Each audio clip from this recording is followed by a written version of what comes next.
La palabra corbán, Jesús la mencionó. Búsquelo en los evangelios. Jesús mencionó la palabra corbán.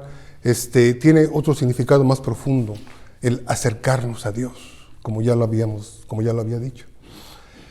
Y acercarnos a Dios en diferentes formas. Hay ofrendas de paz, hay ofrendas de diferente tipo, amén. Pero también hay algo en el capítulo 4 en el cual yo quiero que usted ponga un poquito atención para poner el fundamento para esta predicación.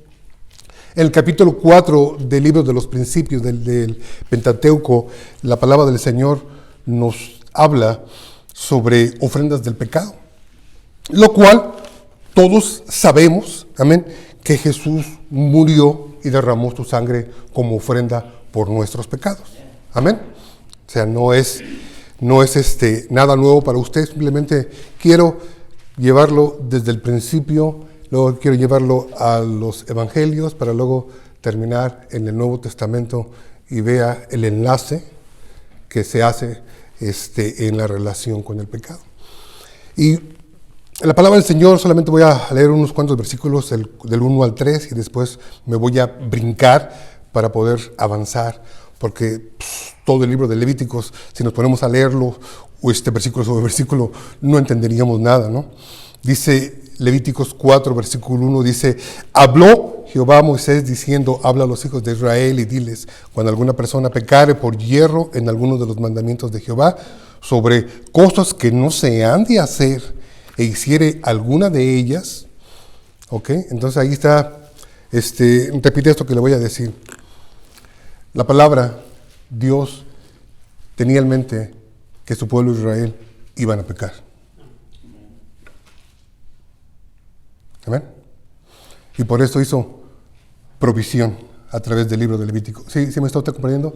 Y lo voy a demostrar, a usted, va usted a subir a otro nivel ahorita.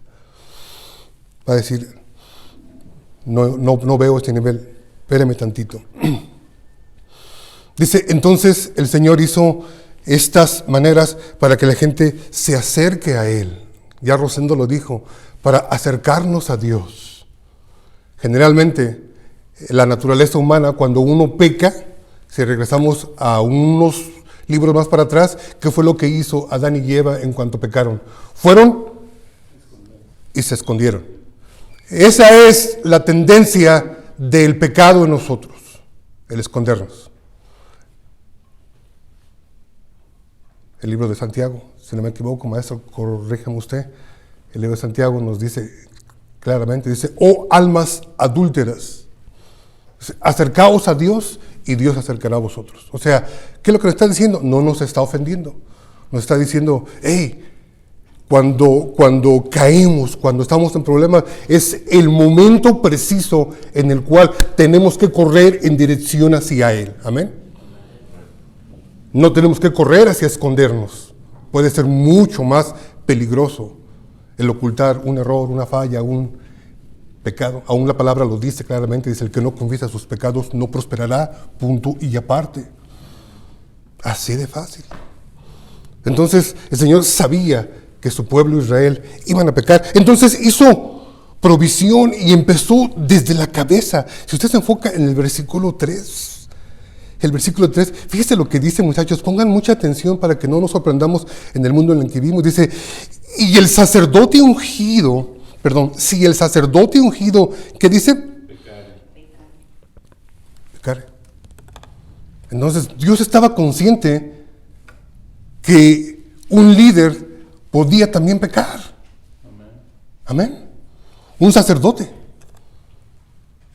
¿Sí me comprende usted? O sea, a Dios no lo vamos a tomar nunca por sorpresa. Jamás. Él es Dios. Ahora, veamos solamente a unas cosas sobre el capítulo 4 y 5, bien sencillas. Me brinco, les dije no puedo leerlo todo, discúlpenme, pero sí el marco. Empezando desde la cabeza de lo que era el sacerdote, Dios consideró que podía caer en pecado. Luego nos brincamos al versículo 13, muchachos, y ¿qué es lo que dice? Dice, si toda la congregación de Israel hubiera errado. Esa palabra errar es la palabra más que define la palabra pecado del griego al español, errar al blanco. Pero si sigo hacia adelante en el versículo 22, muchachos, cuando dice, cuando pecare un jefe, ¿a quién nos estamos refiriendo? Israel era dirigido por los ancianos de Israel. Amén. Recuerde que en aquel tiempo había un sistema no democrático, no había un sistema monárquico, había un sistema teocrático. Dios era el gobernador sobre el pueblo de Israel. Solamente había ancianos. ¿Usted cree que la iglesia debería de funcionar así? Yo sí. Se los voy a demostrar en los días que viene, como todo el Nuevo Testamento, desde Hechos hasta el final, habla de los ancianos en la iglesia.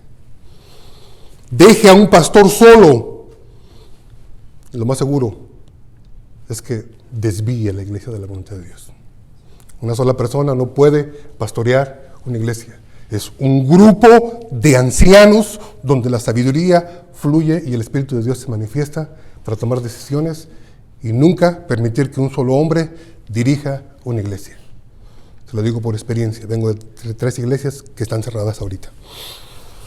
Entonces, seguimos del 20 al 27. El 27 ya toma a las personas como individuos. Dice, si alguna persona del pueblo pecare, entonces nos estamos dando cuenta, muchachos, que Dios tenía en consideración que desde el sacerdote, todo el pueblo en comunidad podían pecar. Después de eso, un jefe, un anciano, vamos a ponerle ahorita un político, ¿ok?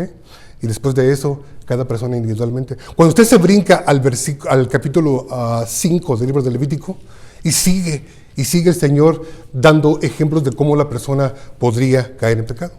Entonces, quiero que usted entienda, en el principio, Dios tenía en consideración que el pueblo de Israel podía pecar. Métase eso en su mente, por favor, ¿ok? Vamos, Mateo 5:30. Mateo 5:30. Mateo 5:30. Empezamos por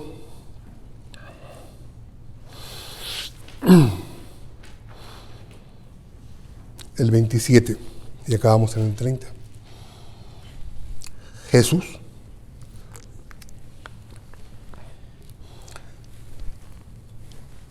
tenía en consideración que nosotros podíamos pecar. Diga amén.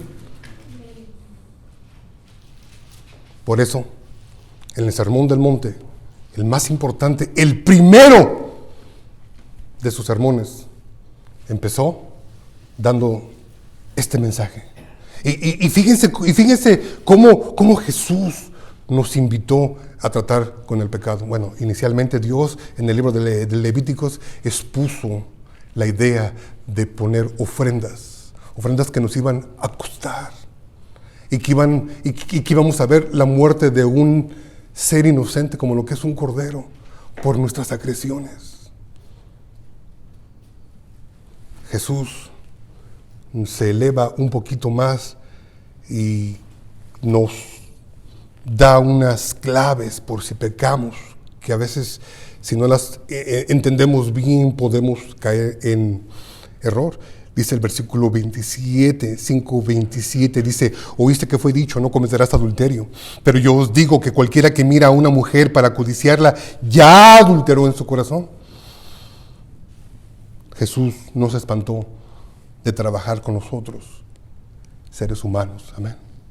Sabía que podíamos caer en el error. Versículo 29 dice, por tanto, ahí donde viene la solución de Jesús, un poquito drástico, pero solamente lo que Jesús está tratando de decir. Miren con esta balanza, miren la importancia del pecado en nuestra vida. Dice, por tanto, si tu ojo derecho te es ocasión de caer, usted dígalo, sácalo y échalo de ti. Dice, pues mejor es que se pierda uno de tus miembros y no que todo tu cuerpo sea echado al infierno. Versículo 30. Dice, y si tu mano derecha te es ocasión de caer, córtala y échala de ti. Pues mejor es que se pierda uno de tus miembros y no que todo el cuerpo sea echado al infierno. Wow. Entonces, tanto Dios en su tiempo, como usted le llama, el Antiguo Testamento, esperaba que su pueblo pecara. Sabía que su pueblo iba a pecar, mejor dicho. Jesús sabía que sus discípulos iban a pecar. Amén. Por eso los estaba instruyendo desde el principio. Montes de los Olivos, primer mensaje. Pablo, si el marco en esta secuencia que voy, podemos llamarlo, Pablo fue el mayor escritor del Nuevo Testamento. Pero muchos han sugerido que el libro de Hechos no se debe de llamar el libro de Hechos de los Apóstoles. Muchos han sugerido que le cambien el nombre y que le pongan el libro de Hechos del Espíritu Santo de Dios. Porque realmente es en el libro de Hechos donde empieza todo el mover del Espíritu Santo de Dios. Y así podemos ver que en el principio Dios empezó. A la mitad de nuestra Biblia, en los Evangelios, Jesús redimió. Y para cerrar nuestra Biblia en el Nuevo Testamento, el Espíritu de Dios santificó, me transformó, porque ese es el tiempo en el que vivimos. Cuando llegamos al Nuevo Testamento, vamos a ponerle de esta forma, váyase al libro de Romanos, por favor. Libro de Romanos, capítulo 8, versículo 13. Libro de Romanos 8, 13. Lee de esta forma.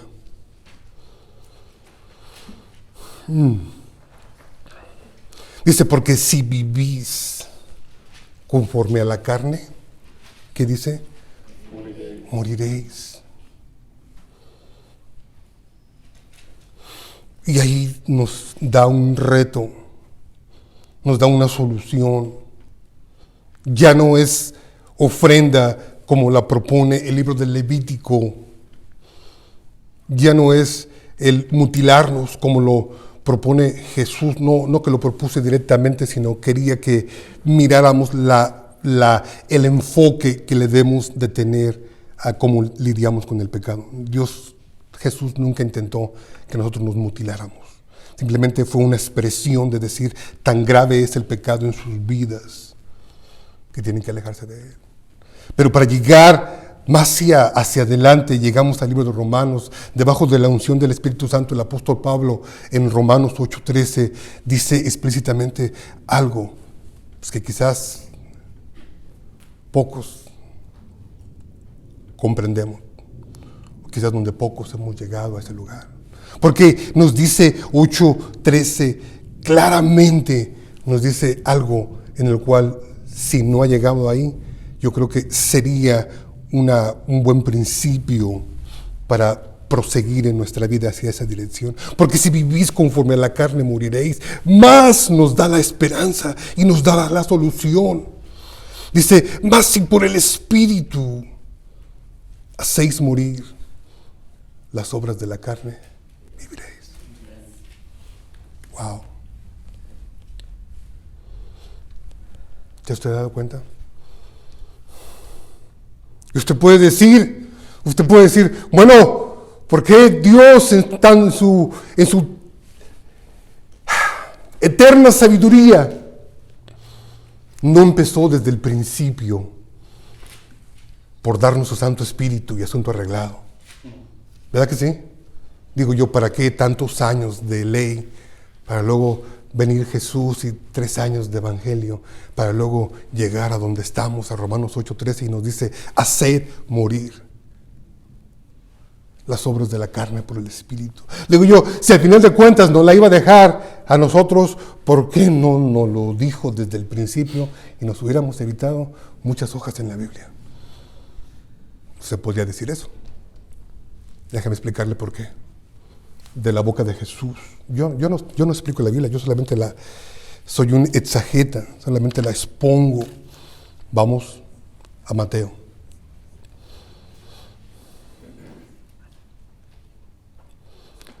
Mateo.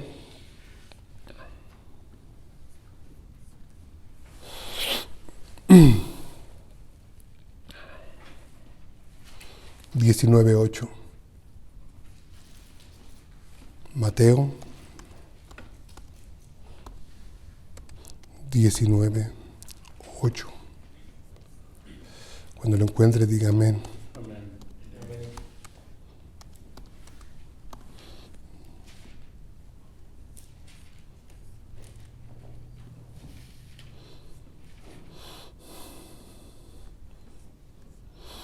Empecemos por el 1. Póngase abusado. No estoy condenando a ninguna persona que ha pasado por el divorcio. Dios me libre. Ese no es el punto del tema, ¿ok? Enfóquese en lo que es el punto. ¿Amén? El punto es que un grupo de personas, fariseos entre ellos, llegaron a Jesús y le hicieron una pregunta y Jesús se la contestó con una profundidad eterna que yo creo que hasta los días todavía podemos salir alimentados de eso. Porque el Señor primeramente puso la ley, luego después aventó la gracia. Muy importante, muy importante.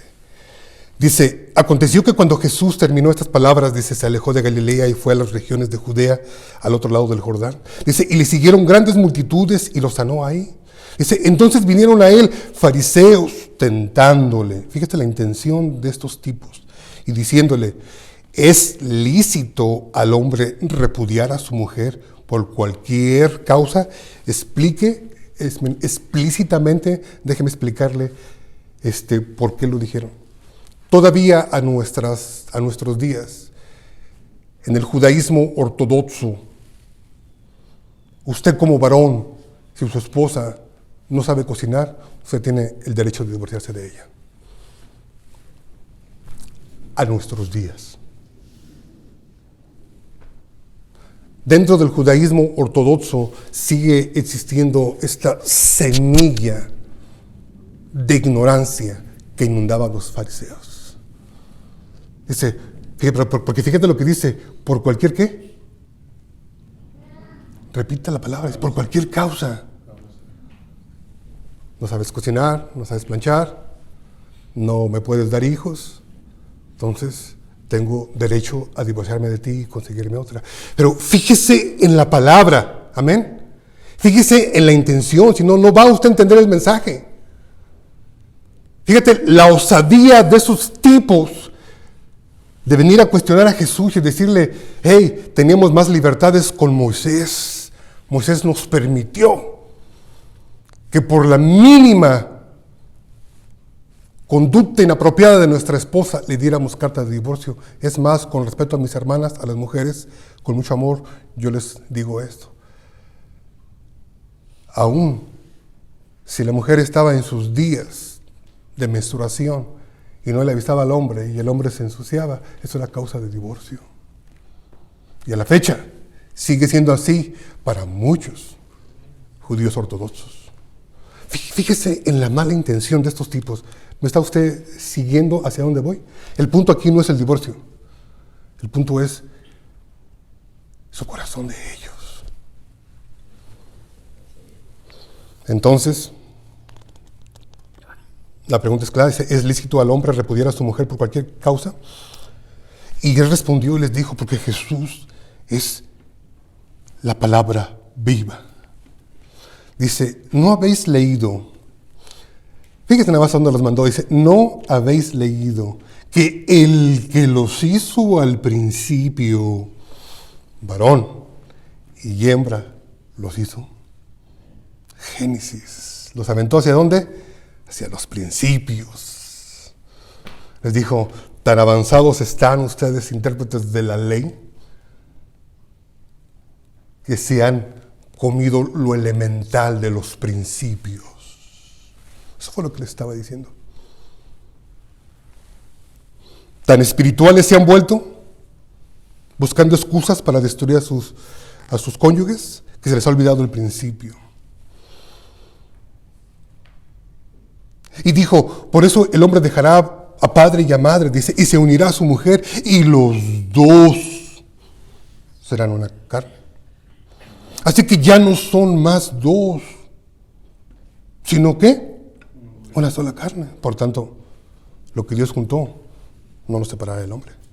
Y les dijeron, ¿por qué pues? Allí empieza la autodefensa, allí empiezan ellos a tratar de justificarse y decirse, ¿sabes qué? No nos conviene más la ley de Moisés. La ley de Moisés nos pedía, nos permitía darle carta de divorcio a nuestra esposa por cualquier cosa. Y tú,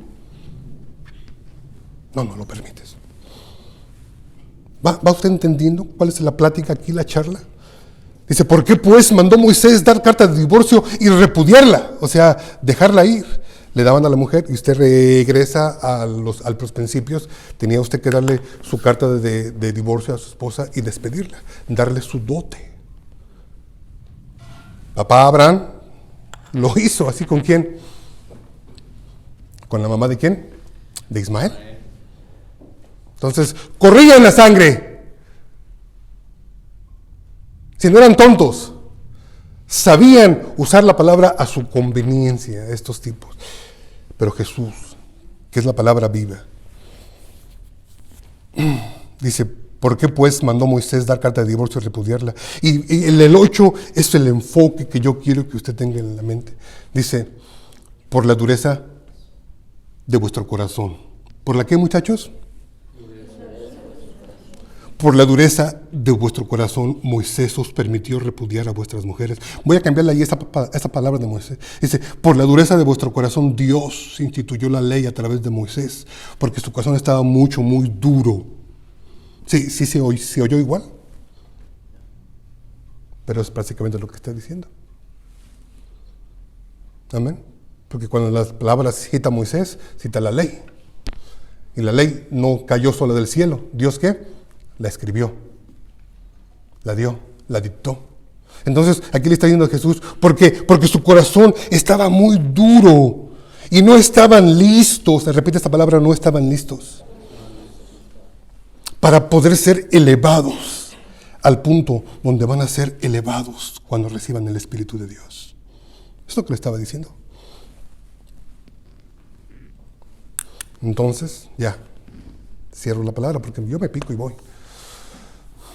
Me pico y me sigo, man. Entendemos algo. Recapitulamos.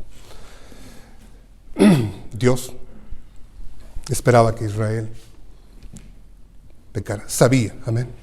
Hizo provisión. Instituyó las ofrendas. Jesús sabía que sus discípulos iban a pecar. Pedro le negó. Judas lo traicionó. Los que estaban con él en Getsemaní lo abandonaron. Amén. Muchos de ellos corrieron. Solo un joven de unos cuantos años se apareció en la cruz. Los otros 11 ya habían volado. Amén. Jesús les dice, muchachos, la manera en la que yo sugiero que deben de liderar o darle la importancia a la santidad en su vida es de esta forma. Si algo les hace pecar, córtenlo. Mejor les es entrar incompleto al reino de los cielos que no entrar del todo. Pero si se da usted cuenta, va evolucionando. Llegamos a el Nuevo Testamento y en el Nuevo Testamento específicamente Pablo nos explica otra cosa y nos da una solución bien hermosa, muchachos. Una solución que quizás no habíamos tomado en consideración y que yo le invito a que como iglesia lleguemos ahí. Yo no pretendo venir aquí y ponerme la corbata y decir, yo ya lo alcancé. Yo estoy con ustedes en el mismo barco y sufro como ustedes las mismas tentaciones. Y hago como ustedes las mismas preguntas y busco como ustedes las mismas soluciones. Y paso como ustedes por las mismas frustraciones conmigo mismo. Amén. Y le deo como ustedes con este cuerpo todos los días también. Entonces, pero la palabra nos da una solución. El apóstol nos dice claramente, dice, haced morir a través del Espíritu de Dios. Dice, todas las obras de la carne. Usted se brinca a Gálatas capítulo 5, del versículo 16 al versículo 22. Pablo es específico y dice, todos aquellos que practican las obras de la carne no van a poseer el reino de los cielos. Y entre eso, maestro, ¿qué es lo que dice? Adulterio, fornicación, borracheras, bla, bla, bla, bla, bla, bla, bla. Amén. Y lo especifica y dice, no entrarán en el reino de los cielos. Y lo podemos conectar con este versículo de Romanos capítulo 8, versículo 13, donde dice que las obras de la carne, dice, si practicáis las obras de la carne, moriréis. Más, y nos da la esperanza, nos da la puerta, nos da la solución. Más, si por el Espíritu hacéis morir las obras de la carne, viviréis, seremos salvos, estaremos con el Señor. Amén. Ahora, el problema es, ¿cómo? ¿Qué significa? Eso es lo más importante. ¿Por dónde empiezo? Yo le diría algo muy importante. ¿Con cuánta frecuencia usted medita sobre usted mismo? ¿Cuántos de ustedes ya Dios les ha dado la capacidad de identificar sus flaquezas y sus debilidades? ¿Cuántos de ustedes saben si se acercan demasiado al fuego se queman? ¿Echará el hombre fuego sobre su pecho sin que se queme? No, no puede, lo que dice el libro de Proverbios. ¿Cuántos de ustedes se conocen a sí mismos? ¿Cuántos de ustedes saben cuáles son los puntos donde usted se está acercando al precipicio?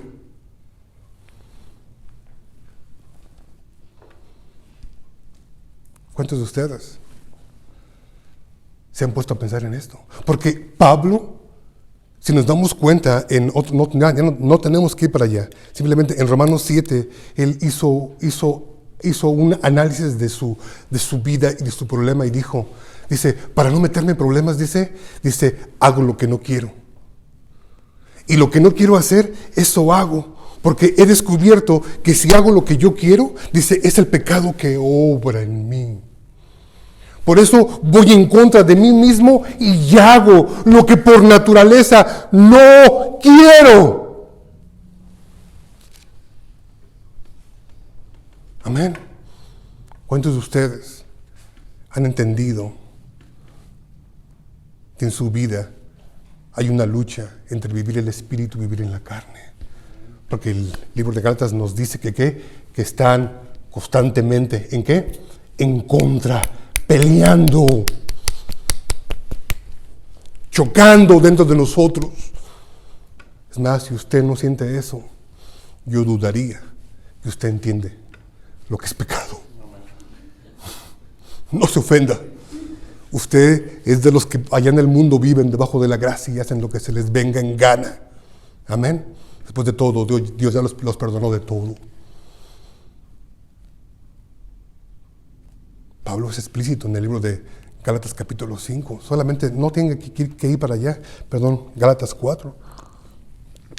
Y nos dice claramente, dice, la ley, dice, se nos fue puesta como niñera. Repite esta palabra, niñera.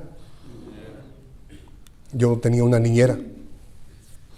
Esa niñera era la que me cuidaba mientras mi mamá trabajaba. Me cuidaba tan mal que a mis 4 años fue cuando me accidenté y tengo todo mi cuerpo quemado. Hay malas niñeras. Hay malas madres. Amén.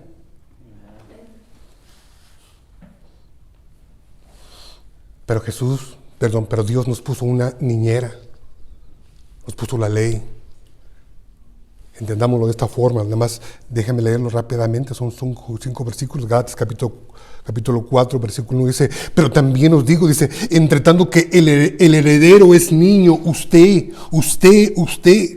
Dice, en nada difiere del esclavo. Dice, aunque es señor de todo, usted es heredero del mundo venidero. Dice, sino que está bajo tutores, ¿y qué? Y curadores hasta el tiempo señalado por el Padre. Tutores se refiere a el tiempo que Israel estuvo debajo de la ley. Dice, así también nosotros, dice, cuando éramos niños, dice, estábamos en la esclavitud bajo los rudimientos del mundo. Pero cuando vino el cumplimiento del tiempo, Dios envió a su Hijo, nacido de mujer y nacido bajo la ley, para que redimiese a los que estaban bajo la ley, a fin de que recibiésemos la adopción de hijos. Wow, está fascinante esto. Dice, y por cuanto sois hijos, Dios envió en vuestros corazones ¿el qué? El Espíritu de su Hijo, el cual clama dentro de nosotros, Abba Padre. Así que ya no eres esclavo, sino hijo. Y ese hijo también heredero de Dios por medio de Jesucristo. Lo que tenemos ahorita, el Espíritu de Dios, ha sido guardado por años, esperando este tiempo en el cual podemos ser llenos y dirigidos por el Espíritu de Dios. La palabra nos dice específicamente que el corazón del hombre al principio estaba duro. Y lo que Dios trató de hacer después de la caída del hombre fue empezar a esculpir esa dureza de su corazón, instruyéndole y diciéndole, no hagas esto, no hagas aquello, instruyéndole con un propósito, que la ley te formara. ¿A qué edad empezaste tú a multiplicar? A sumar. ¿A los 4 o 5 años? 6 años, maestro. Ya entiendo. Usted puede decir, bueno, empecé a los 6 años, perfecto. Pero todavía sigues usando las tablas de multiplicar. ¿Ya las abandonaste? Ok. ¿A qué edad empezaste a usar las vocales? Pero todavía las sigues usando. ¿Y te las sabes de qué? De memoria. Ahora las puedes enseñar a otros. La ley es la niñera. La ley fue con lo que el Señor empezó a esculpir nuestro corazón para entender su voluntad. No es que directamente estemos debajo de la ley, pero yo dudaría cuando veo a una persona constantemente ir de abajo hacia arriba y botando de un lado para otro, dudaría que usted entiende los propósitos de Dios en su vida.